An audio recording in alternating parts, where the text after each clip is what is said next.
Okay, this is a how-to video on my famous taco recipe with ground beef. Use about 2 pounds of hamburger meat. Probably the 80-20 is better. The 90%, 90-10 probably won't be as good because the meat won't, the fat makes it taste a little tenderer and better. But I use raw onions, chop it up in there, and some smoked paprika, some garlic salt, some pepper, some onion powder, and just cook it with the lid on it so the meat gets good and soft. I cook it on high heat and just let it cook till it's done.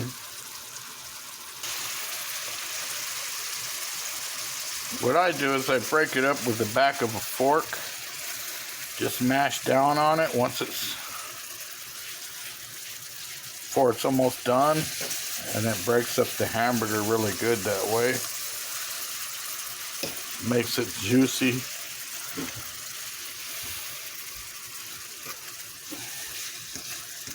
And then it'll stretch further when you make tacos for a big family.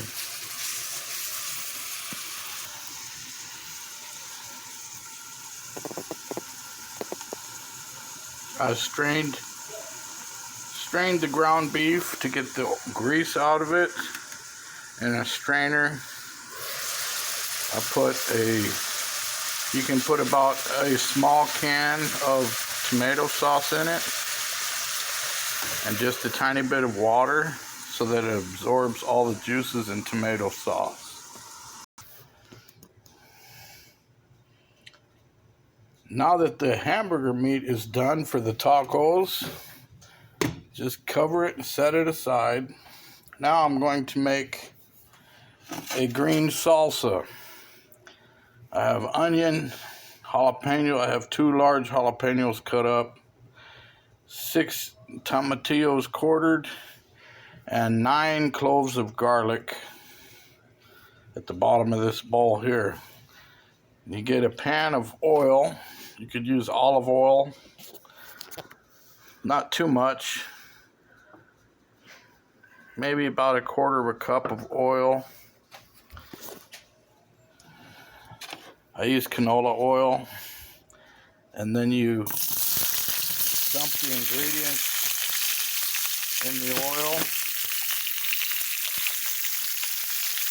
and you're just going to brown it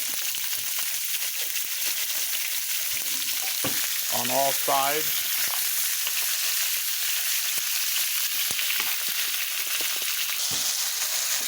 So you just keep stirring the ingredients until it's brown to your liking.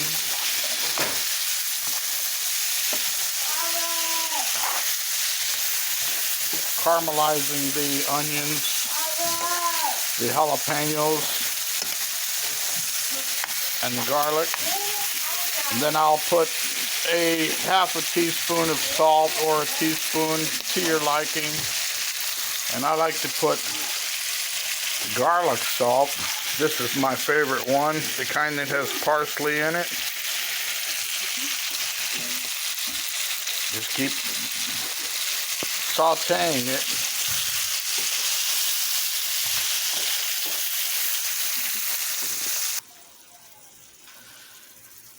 So I strained out the oil in a strainer and poured the ingredients back in the pan. Now what I'm going to do is add some water, just enough to cover the ingredients for the green salsa. Just enough water like this to cover the ingredients. Turn it back on high. Let that boil. Once it comes to a rapid boil for about 2 minutes, then you take it off the heat.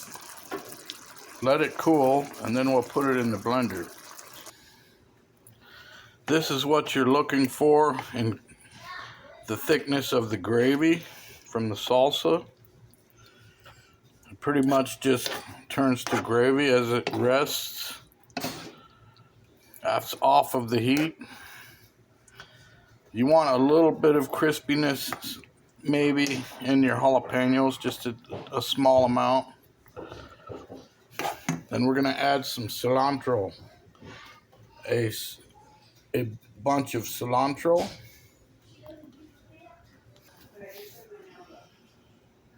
So then you pour the salsa ingredients that you cooked. You put your fresh cilantro on top in the blender. So I blended the ingredients for about, I don't know, 45 seconds until everything is blended up good.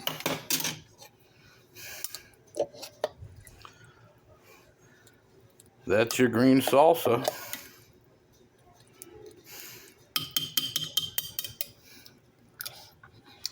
Good.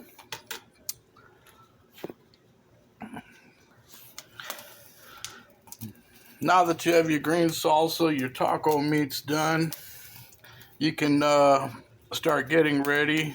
Maybe dice up some tomatoes, some toppings to put on your tacos, some shredded cheese, black olives. You could also add some cilantro to this, tomato and some onion, maybe some lime. Anything you'd like to add to your tacos. At this point in time, we're going to get ready to start frying up our taco shells. I have a medium-sized saucepan. I put about 1.5 cups of canola oil. Again, you can use any oil you'd like. Some people would rather use olive oil. As for me, I can't really afford olive oil, so I'm using canola oil, which I feel is a little better than vegetable oil. Also, I would like to add that I like to use La Castina jalapeno, pickled jalapeno peppers as a garnish for my tacos.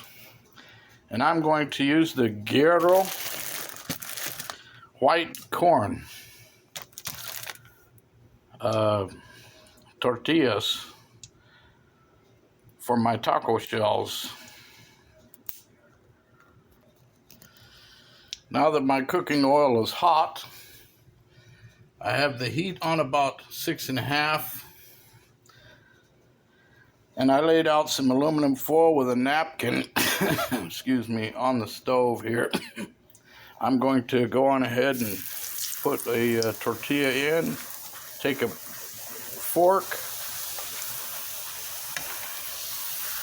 You're going to get it a little cooked on one side, flip it over, and then bend your shell.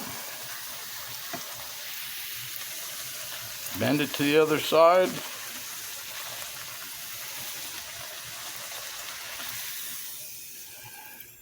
And that one's done. What I like to do is, for a little extra flavor, you could put just a tad bit of garlic salt on the napkin, just to give it a little extra salty flavor there for you. And I'll just keep doing these shells.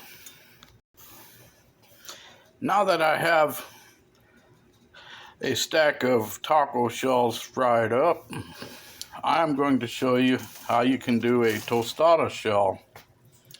So you might want to add some refried beans on top of that tostada shell. You put the shell in and just let it fry evenly on both sides till it's golden brown.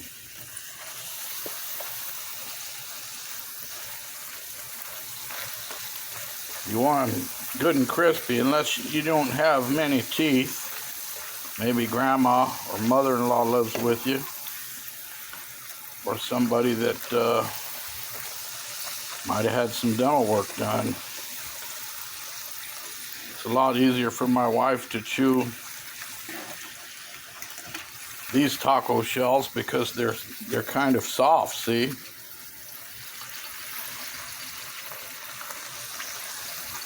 Versus buying the ones in the box at the store, and these ones are so much better. See? You just keep turning it until it's crispy. And you can tell by tapping on it.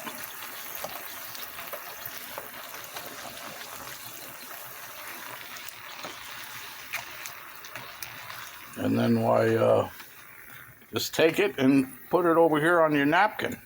And you can do many more like that. But as for now, I'm going to get my toppings ready, make my plate, and I'll be back in a second. Oh, one more thing. If you have kids in the house, you want to be very careful with this hot oil. I would say to cook it in the back of the stove. I never cook anything on the front when the kids are in the house. Also, when you're done with the oil, make sure you shut the stove off.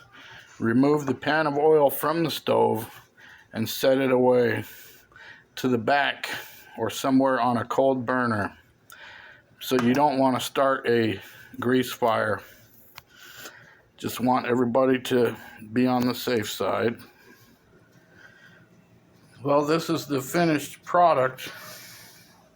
Like I say, you could garnish them with anything, lettuce, shredded lettuce, however you like. I like the pickled jalapeno, the Castanito brand. And then we have our green salsa. Very good dinner, inexpensive, and your family will love it. Thank you for watching. Stay tuned for more videos.